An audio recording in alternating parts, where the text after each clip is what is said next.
Čuješ ti bebu, to Hrist je Božji sin.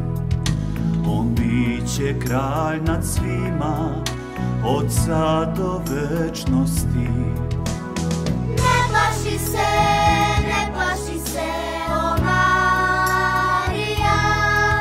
baš tebe je Bog izabrao. Ne plaši se, ne plaši se, o Marija, milostiv je tvoj Bog. On biće Bog i čovek, da svima bude spas. I biće s nama uvek, baš svaki čas. Ne plaši se,